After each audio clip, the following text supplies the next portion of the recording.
"Now listen here, Sarah," said a man, pointing a finger at the 27-year-old single mother. "This is my home, not a playground for your daughter. I will not tolerate her turning my workplace into a circus." The man's name was Arthur Stone, and his words, dripping with contempt, made Sarah's blood boil. She kept her expression neutral, having long ago learned that showing anger would only make things worse. Her 3-year-old daughter, Chloe, played quietly on the floor, oblivious. "Mr. Stone, I explained it was an emergency. My sitter got sick, and I had no one else to leave Chloe with. It won't happen again," Sarah said. "It better not," Arthur replied, adjusting the cuff of his silk shirt. "If it does, you're fired. There are dozens of women like you waiting for an opportunity to work in a place like this. Women who understand boundaries. Women like you." The words echoed in Sarah's mind as she watched the tech mogul disappear into his office. Sarah crouched beside her daughter and whispered, "Mommy will fix this, sweetie. I promise." What Arthur didn't know was that Sarah Davis had a degree in computer science. He also didn't know that she had worked as a cybersecurity analyst for 4 years before having Chloe and taking this job out of desperation. And he definitely had no idea that for the past 6 months, she had been carefully documenting every degrading comment. The days following the incident became a silent psychological battle. Arthur turned every moment of her work into a lesson in humiliation. "Sarah, come here," he shouted one afternoon. He found her standing next to his expensive gaming console, pointing to a nearly invisible speck of dust. "This wasn't here yesterday. I don't want explanations. I want you to understand that electronics like this cost more than your annual salary. Perhaps your family situation is affecting your concentration." The euphemism he used to refer to her being a single black mother made Sarah discreetly clench her fists. Later that week, Arthur hosted an important dinner for tech investors. As Sarah served, she overheard Arthur casually remark, "You know Howard Island. So hard to find truly dedicated help these days. They lack ambition. They're just punching a clock." The guests laughed knowingly. Sarah continued to serve wine, adding the conversation to her growing collection of evidence.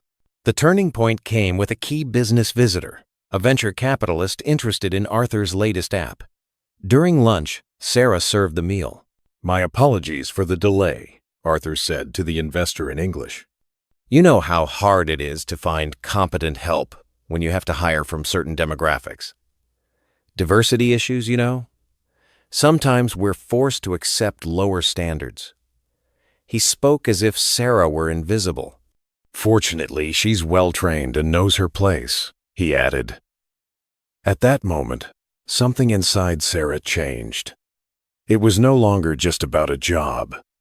It was about dignity. That night in her small apartment, Sarah opened her old laptop. She had kept all her old software and tools. She knew how powerful men manipulated systems. She began to research Stone Tech and discovered his innovative new app was built on a network of fraudulent user data and illegally scraped information. Arthur wasn't just prejudiced. He was a criminal who exploited the very communities he despised. For 3 weeks, Sarah maintained her normal routine. After Chloe went to sleep, she discreetly installed a recording app on her cell phone and began documenting every degrading comment and conversation about questionable deals. "These people don't understand the value of a real opportunity," Arthur said on the phone, discussing a delayed government project while Sarah cleaned. "We give them free technology, and they still complain about the performance. It's amazing how ungrateful some people are." The small device in her apron pocket recorded every word. The final straw came when Arthur's sister, Cassandra, visited for lunch. "Arthur, dear, do you really need to keep that maid? She seems so unfocused." Arthur laughed. "You're right. Maybe it's time for a change." At that moment, Sarah realized that no matter how well she worked, she would always be one of those people. But they had no idea that every word of contempt was being filed away by the same woman who had exposed massive corporate fraud. In the second week of October, during a routine visit from his most important clients, he called Sarah to serve coffee. "Gentlemen," he said, "I want to introduce you to a perfect example of what we were discussing. Sarah here has been with me for 6 months. She gets an A in obedience, but you know Howard Island. The natural limitations of her educational background." This would be the 19th incriminating recording. What Arthur didn't know was that same night, Sarah was on a video conference call with her former supervisor, David Reed. "Sarah, do you have any idea how many federal laws this man broke in just today's conversation? Racial discrimination, hostile environment, civil rights violations, and it's not just what he does to me, David," Sarah said, sharing her screen. "Look at this. He won a contract to provide technology to 50 public schools, but only delivered to 15. The rest of the money was funneled into his personal accounts." David whistled softly. "That's large-scale embezzlement. Sarah, you have enough evidence to send him to prison for decades." "I know," she replied. "The question is, how do we use this so he can never hurt anyone again?" Over the next few days, Sarah and David worked secretly. She continued her normal routine, but each new humiliation only strengthened her resolve. On a particularly cruel Friday, Arthur tested her. "Sarah," he called from the top of the stairs, "I need you to understand something about hierarchy. Some of the maids in this building are getting too big for their boots. I want to make sure you're not being influenced by these dangerous ideas." "No, sir. I know exactly where I stand," she replied. Arthur smiled, satisfied. "Good, because I have an important meeting on Monday with federal investors. I need everything to be impeccable. No distractions, no problems." "Perfectly," Sarah replied. What Arthur didn't notice was the different gleam in her eyes when she said, "I know exactly where your place island." To him, it sounded like submission. To those who knew Sarah, it sounded like a promise. Monday arrived with a clear, sunny sky, as if conspiring to give Arthur the most memorable day of his business life. He woke up, chose his best suit, and reviewed the inflated numbers he would present. Today will be historic, he told himself. Sarah arrived punctually at 7:30 a.m. "The meeting starts at 10, he said coldly. "I want premium coffee served at 9:45. And Sarah, behave appropriately. These are important men." "Of course, Mr. Stone. I know exactly how to behave," she replied. At 9:40, the federal investors arrived. 2 men in suits and a woman Arthur didn't recognize, who introduced herself as Consultant Williams from the Justice Department. "Gentlemen, welcome to Stone Tech," Arthur said warmly. "I'm sure you'll be impressed." "We're eager to see what you have to show us," said one of the men. Sarah served coffee, moving silently. Arthur ignored her. "As you can see," he began, "Stone Tech has an exceptional track record in government projects. We consistently deliver on time and on budget." Consultant Williams leafed through some papers. "Mr. Stone, your records show you received $10 million to develop an educational app for 50 schools, but our reports indicate it was only delivered to 15. Can you explain?" Arthur felt a slight discomfort but kept smiling. "Oh, there were some necessary technical adjustments. Quality over quantity, you know." It was then that Sarah approached and placed a thick folder on the conference table. "You asked me to bring the additional documents, Consultant Williams," she said calmly. Arthur looked confused. "What documents? I didn't ask for—" "Mr. Stone," Williams interrupted, opening the folder. "There are some misunderstandings in your presentation we need to clarify. The first page was a copy of Arthur's internal emails discussing how to use inferior servers. The second was a spreadsheet showing where the embezzled millions had been spent. How did you get this? Arthur was pale. Mr. Stone, William said. Allow me to reintroduce my colleague. This is Special Agent Sarah Davis from the Financial Crimes Division. She's been undercover here for the past 6 months, and she's the lead consultant on technology fraud cases. Arthur's world collapsed. He looked at the woman he had humiliated and saw for the first time who she really was. Surprised, Mr. Stone? Sarah removed her uniform to reveal a crisp professional blazer underneath. Or may I call you Arthur? We've spent so much time together. Arthur tried to stand. This is a misunderstanding, Sarah. We can work this out. I always respected you. Sarah laughed.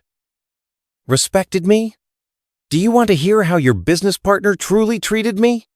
She pulled out her phone and played a recording. So hard to find truly dedicated help these days. They lack ambition. Arthur's voice echoed through the room. I was talking about... It's out of context. What context? Sarah said, placing another document on the table.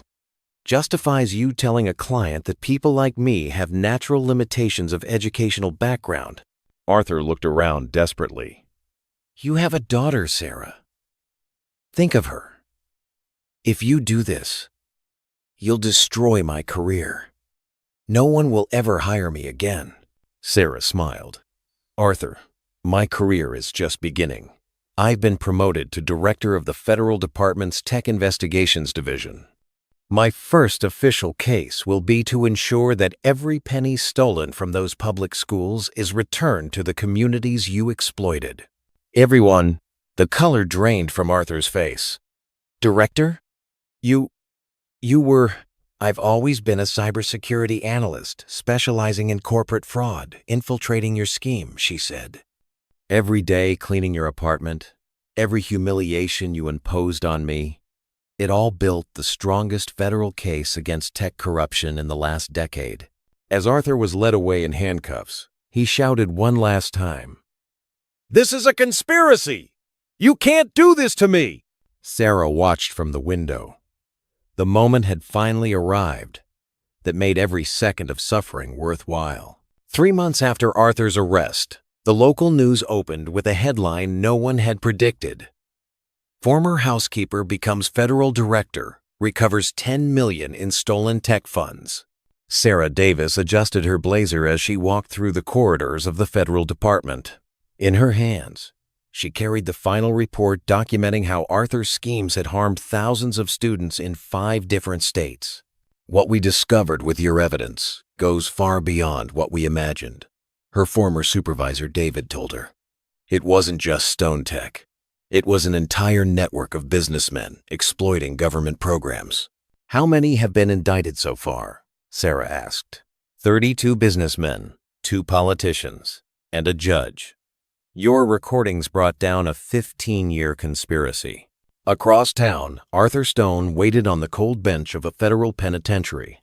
His assets had been seized, and his company had gone bankrupt. "Visitor for Stone," a guard shouted. Arthur dragged himself to the visiting room, expecting a lawyer. Instead, he saw David Reed. "I've come with news," David said, pushing a newspaper across the table. The headline showed a photo of Sarah receiving a Medal of Merit. "Sarah recovered the $10 million you stole.